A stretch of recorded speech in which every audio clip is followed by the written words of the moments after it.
ہاں جی، السلام علیکم viewers, welcome to Adnan Hafeez life. اور آج ہم ملتان میں ٹھنڈی ٹھنڈی سردیاں انجوائے کر رہے ہیں اور اس وقت بڑا کوزی ماحول میں بیٹھے ہوئے ہیں۔ تو ابھی میں نے کہا کہ نیکسٹ ٹاپک کے اوپر ہم ڈسکس کریں، اور یہ کچھ ایسے چیزیں ہیں جو میں نے اپنی لائف میں بڑی ہی دقت اور تگ و دو کے بعد سمجھی۔ تو میں یہ چاہتا تھا کہ اس چینل میں جو چیزیں میں نے اپنی سیلف لرن کی، وہ والی لرننگز، وہ والی ایکچولائزیشنز اپنے ویورز کے ساتھ شیئر کی جائیں۔ کہیں ایسا نہ ہو کہ وہ لرننگز، ایکچولائزیشنز اور باتیں میرے ساتھ ہی نہ چلی جائیں۔ تو بہتر یہ ہے کہ جن چیزوں کے اوپر آپ کی محنت ہوئی ہو، سوچ لگی ہو، تو وہ لوگوں تک پہنچیں۔ تو آج کا جو ٹاپک ہے وہ ایسے ہے کہ اس کا ایک بیک گراؤنڈ ہے، اور اس کا بیک گراؤنڈ یہ ہے کہ میں نے جس وقت میں بڑا عرصہ بہت ہی شوق سے اور بہت ہی محو ہو کے قرآن پاک کی ٹرانسلیشنز پڑھتا رہا، اور وہ ٹرانسلیشنز پڑھنے میں جو بات مجھے سمجھ آئی وہ یہ سمجھ آئی کہ اللہ تعالیٰ کہتے ہیں کہ میں انسانوں کے گناہ معاف کر سکتا ہوں، پر میں شرک معاف نہیں کروں گا۔ تو شرک معاف نہ کرنے کے اوپر میں بڑا سوچتا رہا کہ شرک تو ہم نہیں کرتے، ہم لوگ تو عام طور پہ ہم تو اللہ تعالیٰ کے ساتھ ہم کسی کو شریک تھوڑی ٹھہراتے، تو عام طور پہ تو کوئی بھی ایسا نہیں سوچ سکتا کہ کوئی شریک ٹھہرائے۔ تو یہ والا سوال جو تھا یہ میرے ذہن میں رہا، اور میں نے کہا کہ ہم شریک تو کسی کو بھی نہیں ٹھہراتے اللہ تعالیٰ کے ساتھ۔ بٹ یہ سوال میرے دل میں رہا اور اس کا جواب مجھے ایک دن ملا۔ جواب بڑا ہی انلائٹننگ تھا، بڑا اس نے دماغ کھولا۔ تو بات یہ ہے کہ اللہ تعالیٰ نے قرآن میں بہت ساری باتیں کی ہیں ہمیں، اور ان باتوں میں اللہ تعالیٰ نے بہت ساری باتیں حتمی کر کے کر دی ہیں کہ وہ اینڈ باتیں۔ اگر ہم ان باتوں کو مانتے ہوں اور ہم ان باتوں کو مان کے ان باتوں سے ہٹ کے کوئی کام کریں تو ہم ہوئے گناہ کے مرتکب۔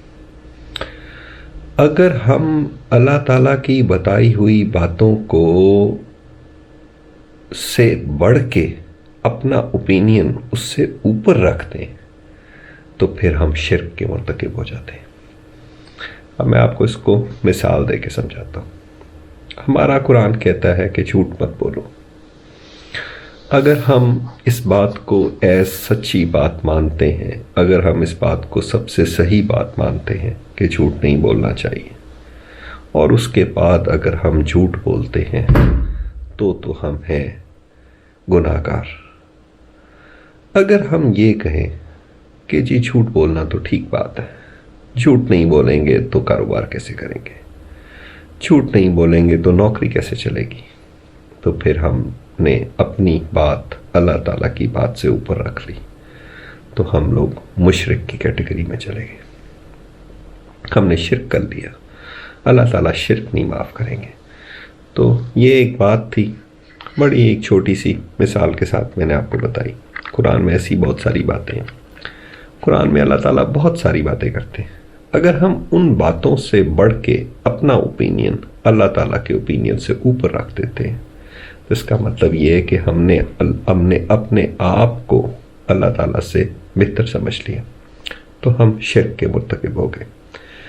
اگر ہم قرآن میں اللہ تعالیٰ کہتا ہے کہ چوری نہ کرو، اگر کوئی شخص اس بات کو حق مانتا ہے، صحیح مانتا ہے، اس بات کو دل سے مانتا ہے کہ چوری نہیں کرنی چاہیے، اور اس کے بعد وہ چوری کرتا ہے تو وہ گناہ گار ہے۔ اگر کوئی شخص یہ کہے کہ چوری تو ہوتی ہے، تھوڑی بہتی تو کرنی پڑتی ہے، اور چوری کرنا ٹھیک ہے، تو وہ بندہ مشرک ہو گیا، اس نے شرک کر دیا۔ مطلب یہ کہ اس نے اپنے اوپینین کو اللہ تعالیٰ کے اوپینین سے بہتر کر لیا. اس کے پیچھے ایک بیک گراؤنڈ میں ایک اور ہسٹری میں ایک میں آپ کو بتاؤں, یہ میری اپنی تھیوری رہی ہے ساری زندگی کی. وہ تھیوری یہ تھی کہ میں یہ کہتا تھا کہ there are two things, knowing the right and doing the right. اور اس کی جو تھیوری تھی وہ یہ تھی کہ ہمیشہ you should know what is right. Not necessarily you may not be doing it, but you should always know what is right and you should acknowledge it very fairly کہ what is right and what is wrong. اور theory یہ تھی میری کہ جب آپ کسی چیز کو رائٹ ایکنالج کر لیتے ہیں تو آپ کو اس کے لیے کوئی تگ و دو نہیں کرنی پڑتی اور آپ نیچرلی اپنی ڈائریکشن آپ کی آٹومیٹکلی کریکٹ ہونی شروع ہو جاتی ہیں جب آپ ایکنالج کر لیتے ہیں کہ یہ بات ٹھیک ہے. تو صحیح باتوں کو ایکنالج کرنا بہت ضروری ہے سب سے پہلے. اب صحیح باتوں کا اور غلط باتوں کا جو ہمارے پاس جو سب سے بہتر ڈیسیژن یا ڈائریکشن جہاں سے آتی ہے وہ ہمارے ریلیجن سے آتی ہے. تو جو چیز صحیح ہے وہ چیز صحیح ہے. تو یہ ایک بات میرے ذہن میں تھی. یہ بات مجھے سمجھنے میں بھی بہت ٹائم لگا. بوڑھے ہو گئے, بال سفید ہوئے تو یہ بات کی سمجھ آئی. تو میں یہ چاہتا تھا کہ جو یہ میرے اس چینل کے ویورز ہیں ان کو ہم سوچی سمجھی باتیں بتائیں جو ہم نے خود سیکھی ہیں زندگی سے, جو لیسن لرنڈ ہیں.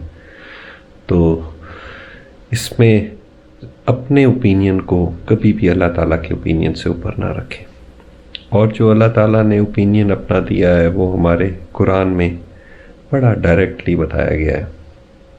جو احکامات قرآن میں کیے گئے ہیں اس سے بڑھ کے اس اوپینین سے اوپر اپنا اوپینین کبھی بھی ڈیولپ نہ کریں اور اس اوپینین کو بالکل ٹرو مانیں. اور اگر آپ خالی اس اوپینین کو ٹرو مانیں گے تو آپ کی سیلف کریکشن ساتھ ساتھ چلتی جائے گی. جو لوگ یہ کہتے ہیں کہ جھوٹ تو بولنا ہوتا ہے جی, جھوٹ کے بغیر زندگی کیسے کٹ سکتی ہے. جو لوگ کہتے ہیں کہ سچ بولیں گے تو چلیں گے, یہ تو بے وقوف ہیں. تو ان لوگوں کے بارے میں آئی فیئر کہ انہوں نے اپنا اوپینین اللہ تعالیٰ کے اوپینین سے اوپر بنا لیا اور اپنا اوپینین خدا کے اوپینین سے اوپر لے کر جانا آپ کو شرک کے زمرے میں لے جاتا ہے. اگر کوئی بندہ کہے کہ چوری تو ٹھیک ہے جی, یہ تو ضروری ہے, کچھ نہ کچھ چوری تو کرنی پڑتی ہے نا جی, چوری نہ کریں تو کیسے چلے گا کام. تو ان لوگوں کے بارے میں بھی میں پریشان ہو جاتا ہوں کہ یہ لوگ بھی ایک دنیا داری میں اپنا اوپینین اللہ تعالیٰ کے اوپینین سے اوپر لے گئے. تو یہ بھی شرک کے زمرے میں آ جاتا ہے. تو ہم سب مسلمانوں کے لیے بڑی ضروری بات یہ ہے کہ ہم لوگ جو قرآن میں اللہ تعالیٰ کے جو ڈائریکٹ احکامات ہیں ان احکامات کو ہم ٹرو مانیں.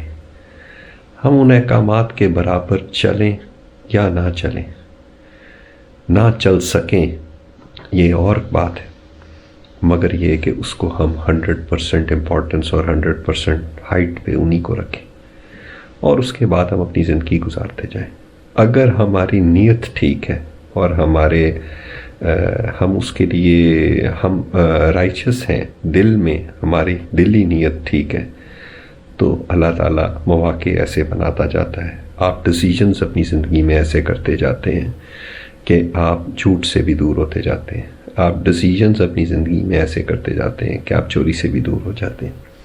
اور جب تک آپ جھوٹ یا چوری سے دور نہیں تھے تو اللہ تعالیٰ بہت معاف کرنے والا ہے, بہت درگزر کرنے والا ہے. مگر اگر آپ کہیں کہ جی جھوٹ اور چوری تو ٹھیک ہے, تو یہ تو ضروری ہے, تو پھر آپ اس کے بارے میں فکر کریں کہ آپ کی اس والی چیز کی معافی شاید اللہ تعالیٰ قیامت کے دن نہ کرے. یہ تھا جی آج کا ٹاپک, اور اس ٹاپک کے پیچھے میری اپنی ایک پرسنل سوال تھا اور اس سوال کے ساتھ پتہ نہیں کتنے سال میرے گزر گئے، بہت سالوں کے بعد جا کے یہ سوال میرا کلیئر ہوا.